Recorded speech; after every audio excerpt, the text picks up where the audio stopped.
Hi everybody, I'm Jason Gray. I'm going to be reading from my Idaho Prize for Poetry winning collection, Radiation King. Thanks. Relativity. He took the watch apart. The snowflake gears, too delicate for hands his size, bend and entangle on the table. If only the metal would melt, then maybe so would time. The leather band has faded to a pale urine. The watch had been his father's, worn at the bulge. The gears malfunctioned when he hurled the watch to slow time down. It only stopped. There are just so many revolutions. Telomeres clip and age us, but death is not a rabbit pulled from your coat on a crowded subway.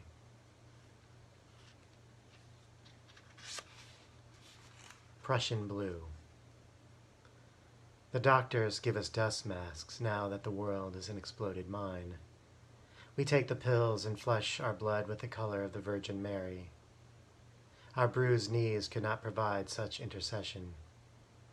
The fine art of chemistry consumed the heaviness within and made our bowels shit blue. It turned midnight and the cold did not frighten us enough.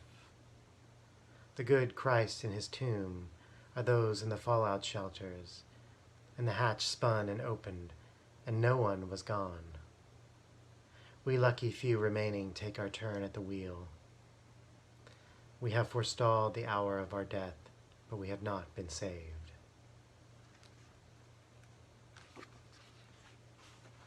New physics. Your body's lightness leaning into me is a feather and a hammer. We are too gap-filled. I want the physics where I catch neutrinos that have moved through you. Oh, my Europa. I want to map the oceans hidden beneath your small breasts I loved inside my mouth. Tilt the hand that made us full of matter and spin the halos of the angels until the clicking stops on 00, the entrance to the celestial zone that circles this alternate universe of ours. I want to see the apple rise into the tree. Thank you very much. Hi, I'm Julia Kolchinsky Dasbach. I'm very excited to read to you from my new book, Don't Touch the Bones, just out from Lost Horse Press. Family Portrait as a Collection of Bones. My dog collects bones, buries them in couch cushions as though they were the earth, returning to find them whole and uneaten by worms. My husband collects bruises, counts how many rise above the skin, how wide the purpling icebergs spread. He collects bass strings, forms them into hanging loops, bronzing nooses.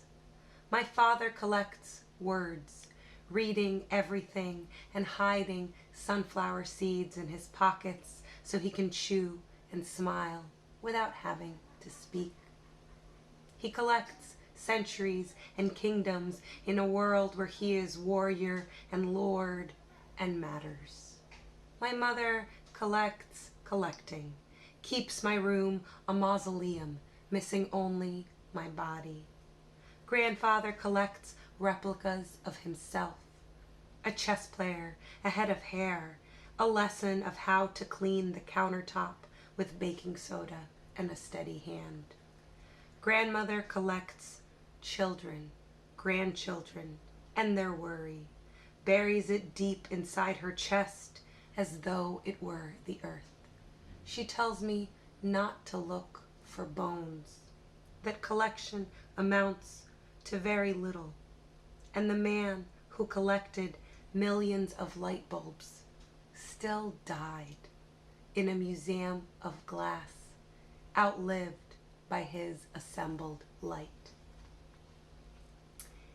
And this is the title poem of the book, called Don't Touch the Bones, and it's written after Rachel Mutterpearl Goldfarb, who's a Holocaust survivor that I heard speak while on fellowship at the Holocaust Museum.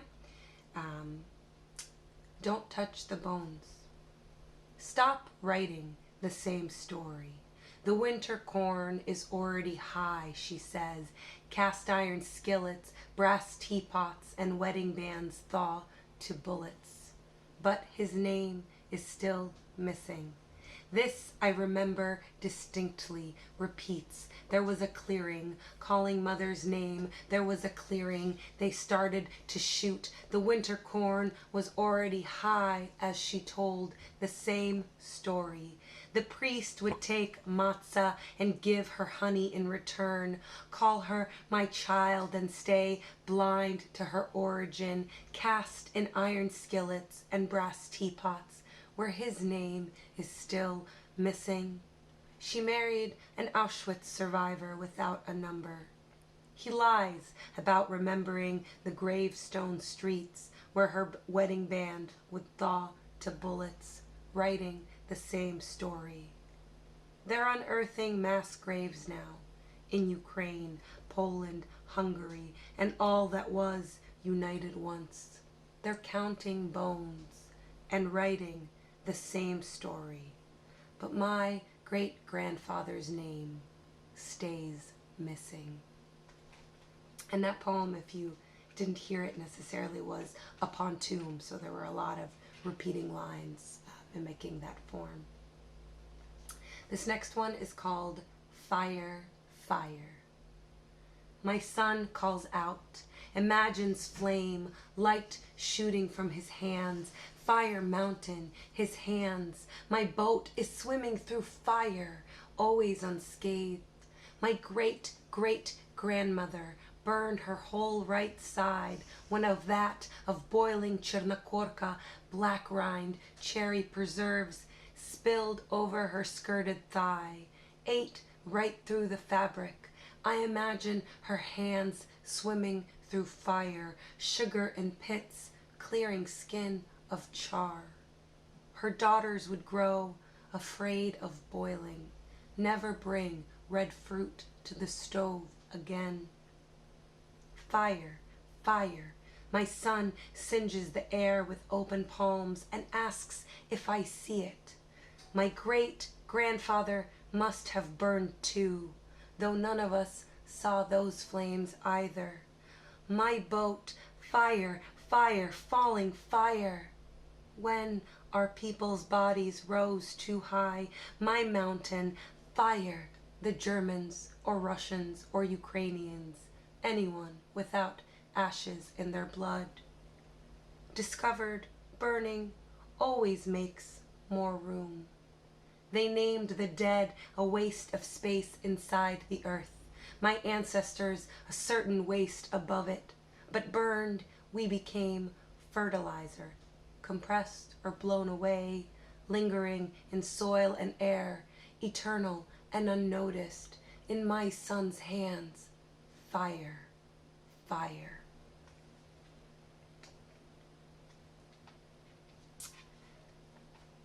And I'm going to end with two more. Bone Appendix, after Alexandra Petrova. Trace your son's left hand against construction paper with a non-toxic marker, teaching him the edges of his bones. Then fill the space between with what shines or powders, glitter, crushed Cheerios, even flecks of skin, teaching him his bones remain in spite of it. Let him try to fit his fingers in the contours tomorrow or the next day, teaching him his bones keep growing. And when he makes two fists, afraid his body can't keep up with what's inside, clenching hard as teeth to keep his bones just as they are, to keep them from sprouting out. Tell him of the oldest Ukrainian apple tree that grows its branches low into the ground until they drink the soil, an indiscernible colony of roots or eternally new trees.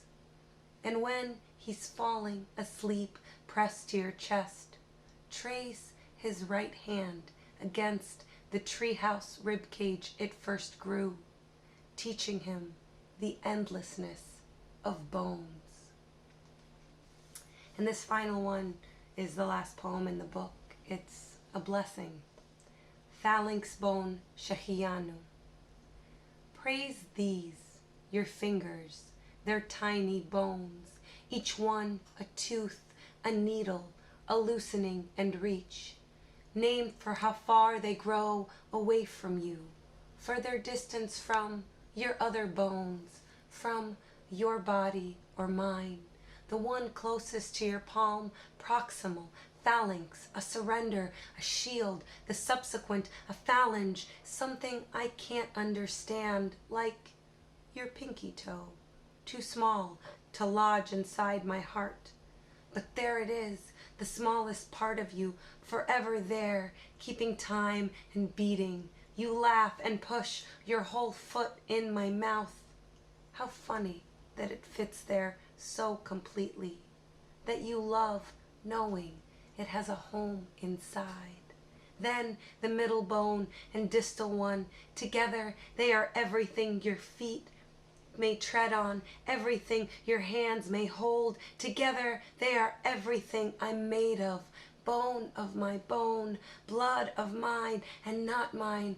Praise, praise these, your tiny bones. They are what God must have meant with every exhale. Thank you.